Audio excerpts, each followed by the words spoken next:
Kitchen में कभी भी जूठे बर्तन नहीं रखना चाहिए। कितने लोगों के घर में देखा गया है कि लोग रात का जो जूठा बर्तन होता है उसको सुबह धोते हैं। शास्त्र कहता है कि अगर आप अपने किचन में जूठे बर्तन रखते हैं तो आपके घर में दरिद्रता और अन्नपूर्णा माँ की कमी हो जाएगी। इसीलिए विशेष ध्यान दीजिए कि आप अपने घर में जो रात का जूठा बर्तन है उसको रात को ही धो लीजिए। इस पर ध्यान देने की आवश्यकता है। दूसरी बात, कितने लोग अपने किचन में क्या करते हैं कि जब रोटी बना लेते हैं तो तावा को उलट के रखते हैं। तावा को कब उल्टा जाता है? जब किसी घर में मृत्यु हो जाता है तब तावा को उल्टा जाता है। इसलिए इस पर ध्यान दीजिए। छोटी छोटी बातों का ध्यान देना चाहिए जो शास्त्र में बताया गया है। जितनी भी बातें बताई जाती है आपको, ये सब शास्त्र में लिखी हुई बातें हैं, वही चीज़ आपको बताया जाता है। और तीसरी बात, जब भी आप रोटी बना लीजिए तो तावा जब आपका गर्म होता है तो उस पर पानी का छट्टा मत मारा करिए। कितने लोग क्या करते हैं कि तावा को जल्दी से ठंडा करने के लिए पानी इस पर थोड़ा थोड़ा डालते हैं कि जल्दी से ठंडा हो जाए। नहीं, अगर आप ऐसा करते हैं तो आपके घर में हमेशा कलह कलेश होगा, पति पत्नी में हमेशा कलह कलेश होगा, झगड़ा होगा। इसीलिए तावा पर कभी भी, गर्म तावा पर कभी भी पानी का छिट्टा नहीं मारना चाहिए। चौथी बात, जब भी भोजन आप बनाए तो अपना जो मुख है वो पूर्व दिशा की तरफ करके ही भोजन बनाना चाहिए। और किचन में कभी भी बैठकर भोजन नहीं करना चाहिए। शास्त्र में सब चीज़ें लिखी हुई है। और जब भी आप भोजन बनाएं किचन में तो अपने सर पर पल्लू डाल लें, क्योंकि जो बाल होता है वह भोजन में जाएगा तो जो भी वो भोजन करेगा तो उसके साथ बाल भी अंदर चला जाएगा, तो वो शरीर में गांठ बना लेता है। जब वो गांठ बना लेगा तो वहाँ पे कैंसर हो जाता है। इसीलिए आप जब भी भोजन बनाए तो अपने सर पर पल्लू डाल लेना चाहिए।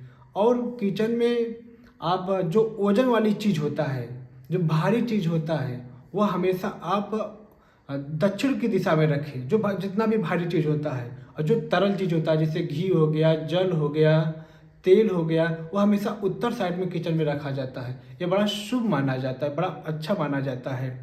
और किचन में तो हमेशा अन्न रहना चाहिए। ऐसा नहीं कि आपके किचन में अन्न नहीं है, थोड़ा अपने किचन में ही अन्न रखें। आप दूसरे रूम में अन्न रखे हुए थोड़ा अपने किचन में रखें, ताकि यह अन्नपूर्णा माँ की स्थान है, यहाँ पर हमेशा कुछ न कुछ अन्न के रूप में होना चाहिए। और किचन में जो आपका टोटी लगा है वह कभी उसमें से टप टप के पानी हमेशा नहीं गिरना चाहिए। अगर ऐसा है वो टोटी तो उसको तुरंत दुरुस्त करवा लीजिए, तुरंत उसको बनवा लीजिए, नहीं तो बड़ा अशुभ होता है। इससे दरिद्रता घर में आती है, धन हानि होता है। इसलिए इस पर विशेष ध्यान देने की आवश्यकता है लोगों को। और किचन में जब भी आप रोटी बना लेती हैं तो पैथन बचता है, तो उस जो पैथन होता है थोड़ा सा पीछन बच जाता है तो उसको आप दोबारा अपने कंडाल में मत रखिए। वह चींटियों का भोजन है, वह चींटियों का हक है इस पर। तो आप उसमें थोड़ा सा शक्कर मिला लीजिए। अगर शक्कर नहीं भी है तो आप ऐसे ले जाइए किसी वृक्ष के जड़ के पास उसको डाल दीजिए, ताकि उस जो आटा आपका है उसको चींटी पाल लें। इसलिए सब जो किचन की छोटी छोटी बातें हैं इस पर ध्यान देने की आवश्यकता है। किचन में जूठा बर्तन तो कदापि कभी ना रखें, किचन में भोजन ना करें।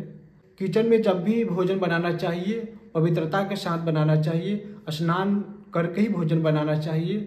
और भोजन बनाते समय मन में कोई ऐसी भाव न रखे कि भोजन आपका विष के समान हो जाए, जहर के समान हो जाए। कितने लोग भोजन बनाते हैं मन में किसी के प्रति द्वेष की भावना रखेंगे, किसी के बिगाड़ के बारे में सोचेंगे, तो वो जो ऊर्जा है आपके अंदर की वो सीधे भोजन पर जाएगा और वो भोजन क्या हो जाएगा, विष के समान हो जाएगा। इसलिए भोजन बनाते समय आपको भजन करना चाहिए। भोजन बनाते समय मोबाइल में सत्संग सुनना चाहिए।